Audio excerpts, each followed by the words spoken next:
He doesn't want you to know this, but Bill Gates has done it again, and this time he's spraying fruits. Wait, that doesn't sound too good, does it? A Bill Gates-backed startup is now making waves as they say that he can make the shelf life of fruits much longer. All they need to do is spray it. There you go, with a coating that extends its lifespan. There, I think that's much better. Avocados are the poster child for post-harvest spoilage in your home, right? The joke being, avocado, not now, not now, not now, now, too late. And then with our product, we can make that joke something more like, not now, now, now, now.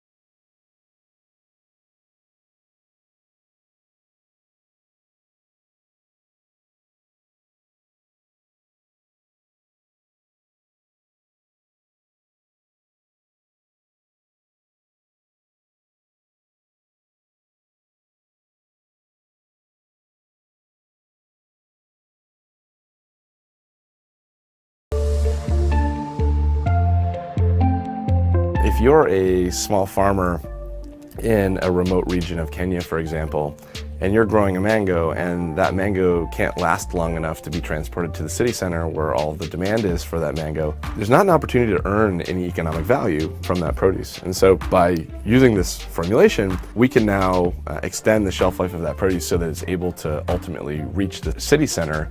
And so that smallholder farmer is able to capture more of the economic value associated with the production of that mango. This is what, 4 years ago? Did you catch what he said, that if you're counting it by calories, they have enough to feed everyone on the planet? I mean, if distribution was the problem, then you would think that leaders across the globe would be all over this thing. But I don't know, maybe because it's being pushed by BG, you know, Bill Gates, hence the hesitance. Okay, let's get the obvious question out of the way, shall we? Would you ever feel at ease eating or ingesting anything that's backed by the billionaire Bill Gates? I'm talking fake meat, fake fruits, whatever. Now, if you say no, then comment unsafe down below. Now, if you think that it's actually okay, then comment safe. And while you're down there, make sure to take a quick second and drop a like for the video and subscribe to the channel because we need to get this message across the globe, all right? Appreciate the love, you guys. Now, getting back to the topic, what is this appeal of Apeel? Well, they're telling us that this coating is derived from plants, meaning it's supposedly organic. It also says here that the food growers, suppliers, and retailers, they use these ingredients to basically keep produce fresh. Now, the best part for them is that it prevents waste, which honestly I applaud. Food waste is incredibly awful to think about, you know, just knowing that there's people all over the world that suffer from hunger. The world produces enough food to feed every single human being, but in the same world, almost 815 million people are suffering from hunger. Why is this the case? Food waste is a big reason. Statistics show that every year we waste nearly 1.6 billion tons of food. That's worth $1.2 trillion. The average American family spends $2,000 on food that it doesn't eat. $2,000 on food that it doesn't eat. There is waste at the farm, in transit, at supermarkets and restaurants, at homes. It's everywhere. Experts believe reversing this trend would provide enough food to feed 2 billion people. Reducing food waste could also have a positive impact on climate change because when food is wasted, so are the natural resources used to grow food, such as water, land, and fertilizer. But at the end of the sentence, y'all know they had to channel it right on back to climate change, right? But wait, they want to do this to help climate change? Well, that's weird because I swear that there's a study that says that lab-grown meat might actually be even worse for the climate. Are these people lying to us? Oh yeah, this just aired some months ago. Lab-grown meat made from animal cells is thought to be better for the environment, but a new study from UC Davis shows that lab-grown meat could potentially have a worse carbon footprint. Joining us live with the details of this new study is one of the authors, Edward Spank. Thank you so much for joining us this morning. Happy to be here. Edward, tell us the top takeaways from the study.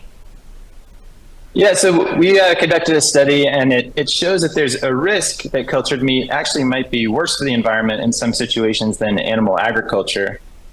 Much of this risk is that, you know, if we're using production methods typical of the pharmaceutical industry, it requires really resource-intensive ingredients to grow this material than if we grow it in sort of a food production environment.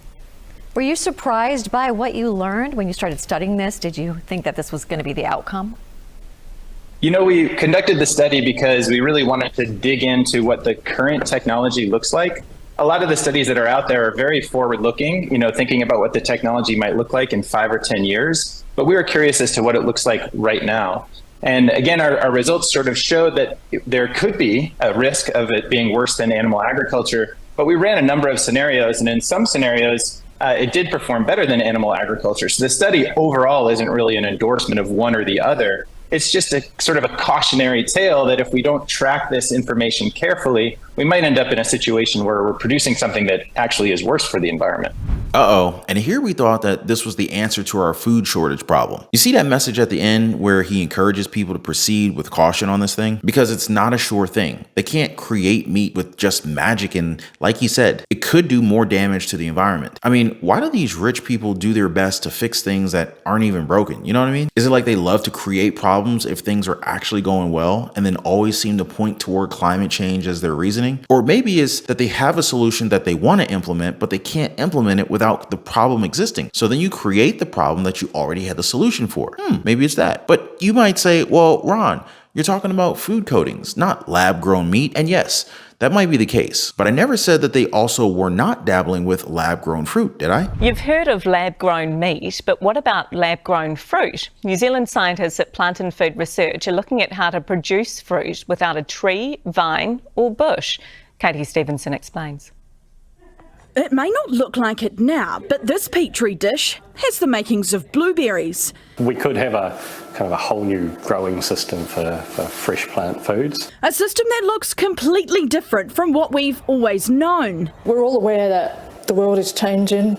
We've got climate change, which is going to cause quite disruption to our growing systems and where we live and how we grow and where we grow. Plant and Food Research is working with cells from a range of fruits, including cherries, peaches and apples.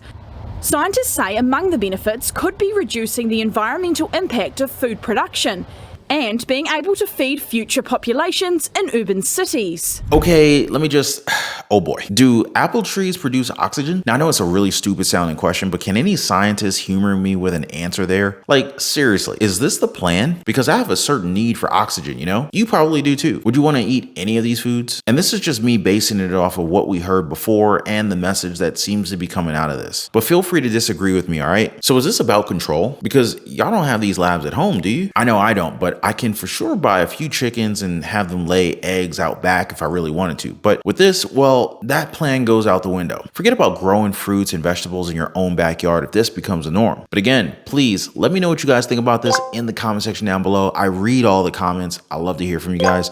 Before I go, I just want to thank you guys so much for hanging out. Thanks for dropping a like for the video. Thank you for subscribing, and I'll catch you guys on the next one.